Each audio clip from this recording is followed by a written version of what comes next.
Hola, las 4 técnicas de valoración física utilizadas en la exploración son la inspección, la palpación, la percusión y la auscultación. Para inspeccionar hay que mirar, escuchar y oler cuidadosamente para distinguir los hallazgos normales de los anormales.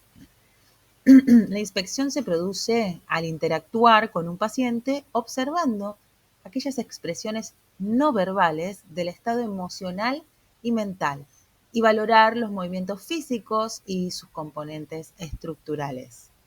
Hay que asegurarse de que haya una iluminación adecuada, sea indirecta o directa. Hay que utilizar una fuente de iluminación directa, por ejemplo, una linterna o una lámpara, para inspeccionar lo que son cavidades corporales. Hay que inspeccionar todas las áreas para ver el tamaño, la forma, el color, la simetría, la posición y la anormalidad.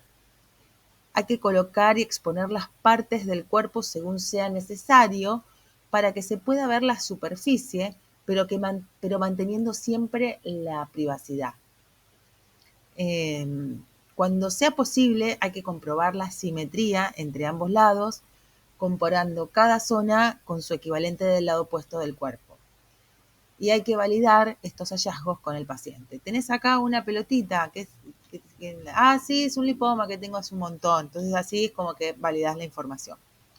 También, en el momento de la valoración, hay que reconocer la naturaleza y el origen de los olores corporales. Un olor inusual suele indicar una patología subyacente. El olfato ayuda a detectar anomalías. Por ejemplo, cuando el aliento de un paciente tiene un olor dulce y afrutado, hay que valorar si hay signos de diabetes mellitus. Hay que seguir inspeccionando diversas partes del cuerpo durante toda la exploración física. La palpación puede utilizarse al mismo tiempo que la inspección o puede realizarse después de una forma más deliberada. Como podrán ver en esta tabla, por ejemplo, sentir olor a alcohol y que el origen sea la cavidad bucal, puede asumirse que es por ingesta de alcohol, pero también puede ser por diabetes mellitus. El olor a amoníaco en la orina nos habla de una infección urinaria o de una insuficiencia renal. Olores corporales como con ubicación en la piel, en una herida o en el vómito, puede indicar falta de higiene o un absceso en la herida o una irritación abdominal o haber ingerido alimentos contaminados. Y, por ejemplo, en las heces, el olor a heces que venga del vómito o de la cavidad oral, ¿sí? Que el olor sea un olor fecal. Eso puede hablarnos de que estemos frente a una obstrucción intestinal y así sucesivamente. En el capítulo 30 de la unidad 5 de Fundamentos de Enfermería, en la página 557, tienen la tabla completa de valoración de los olores característicos, su localización u origen y las posibles causas. La palpación consiste en utilizar el sentido del tacto para obtener información. A través del tacto se juzgan los hallazgos esperados e inesperados de la piel o del tejido subyacente, los músculos y los huesos.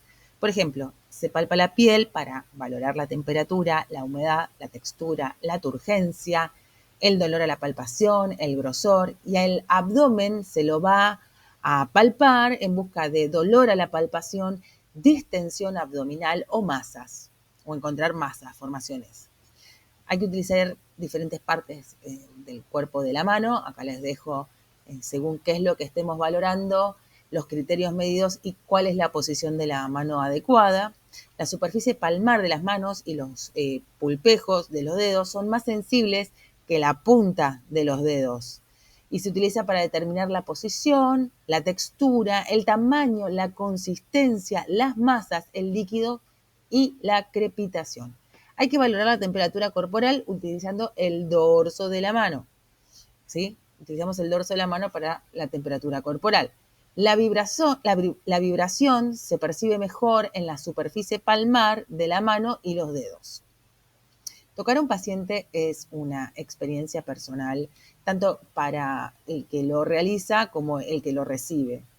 Hay que mostrar respeto y preocupación durante toda la exploración.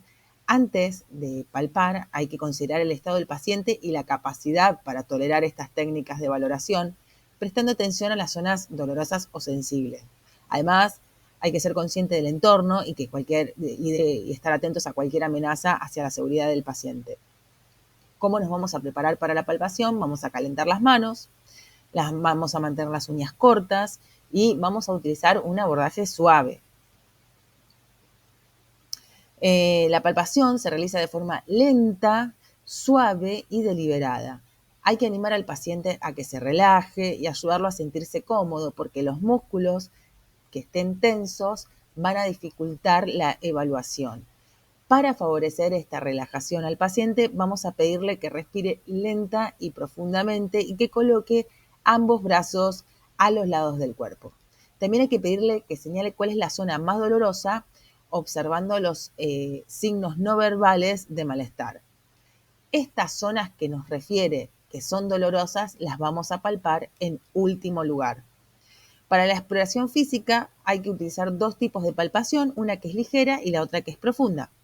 La ligera se realiza colocando la mano sobre la parte del cuerpo que se está examinando. También consiste en presionar hacia adentro aproximadamente 1 centímetro. La palpación ligera y superficial de estructuras como el abdomen ofrece la posibilidad de identificar el dolor por el paciente. Hay que utilizar la palpación profunda para explorar el estado de los órganos, como los del abdomen. Hay que presionar la zona examinada durante aproximadamente unos 4 centímetros. Vamos a utilizar una o ambas manos. Una es unimanual y la otra es bimanual. Cuando realice palpación bimanual, relaje la mano exploradora, y colóquela ligeramente sobre la piel sobre la piel del paciente. La otra mano, que es la mano activa, va a ayudar a aplicar presión a la mano exploradora. O sea, ponemos la mano exploradora sobre la piel suave y la mano activa va a mover la mano exploradora, que va a estar relajada. La mano inferior no ejerce presión directa y por tanto sigue siendo sensible para detectar las características del órgano. Por seguridad, la palpación profunda se tiene que realizar con precaución en un paciente con molestias en la zona que palpar. La percusión consiste en golpear la piel con la punta de los dedos para hacer vibrar los tejidos y órganos subyacentes.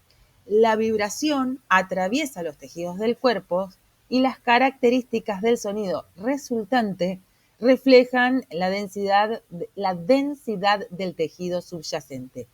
Cuanto más denso es el tejido, más suave es el sonido.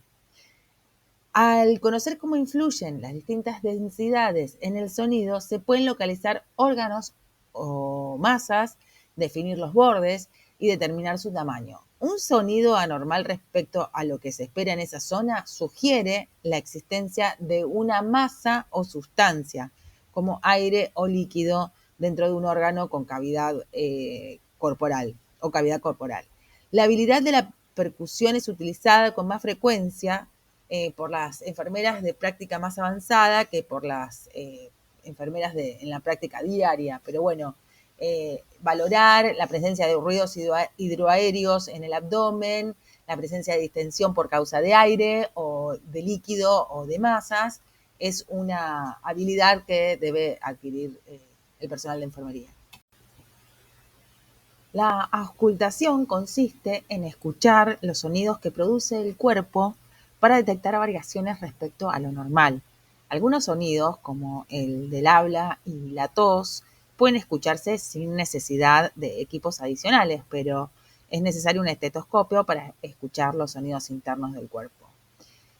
Vamos a describir estos sonidos utilizando las siguientes características. La frecuencia indica el número de ciclos de ondas sonoras generadas por segundo por un objeto que vibra. Cuanta más alta es la frecuencia, más alto es el tono de un sonido, y viceversa.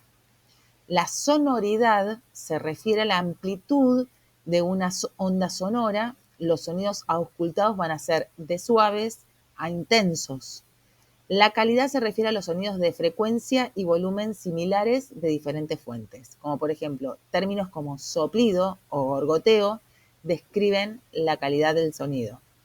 La duración es el tiempo que duran las vibraciones sonoras. La duración del sonido es corta, media o larga.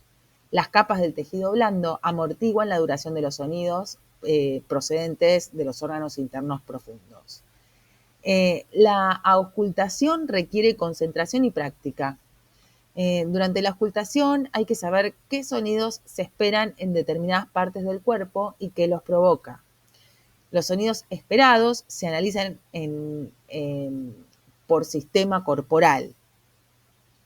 Después de conocer la causa y las características de los sonidos auscultados normales, resulta más fácil reconocer los sonidos anormales y cuáles son sus orígenes. Acá yo les dejo las imágenes de dónde se escuchan los ruidos cardíacos y cómo el orden y dónde se escucha cada parte del parénquima pulmonar. Acá vemos que a mi derecha, en la zona anatómica paraesternal derecha, en el segundo espacio intercostal, vamos a encontrar el punto de auscultación aórtico. Luego, en el segundo espacio intercostal izquierdo, en el borde external izquierdo, vamos a encontrar el pulmonar de la zona valvular. Después, el pulmonar secundario lo vamos a escuchar en el tercer espacio intercostal, en el borde paraesternal izquierdo. El tricúspide lo vamos a encontrar en el cuarto espacio intercostal izquierdo, en la parte inferior del borde external izquierdo. Y al mitral o apical en el ápex cardíaco, en el quinto espacio intercostal izquierdo, línea media clavicular. Ahí es donde encontramos el pulso apical o mitral. A su vez, acá tenemos para los puntos de auscultación de los vértices, de los lóbulos pulmonares. El pulmón derecho tiene 3 lóbulos, el izquierdo tiene solo 2, por una cuestión anatómica de ubicación del corazón con respecto a los pulmones. Y vemos los puntos donde se localizan los puntos de auscultación pulmonar. ¿Sí? Los vértices, el lóbulo superior, el medio y el inferior en el caso del derecho, y el vértice, el superior y el inferior en el pulmón izquierdo. Espero que este video les haya sido útil. Nos vemos en el próximo.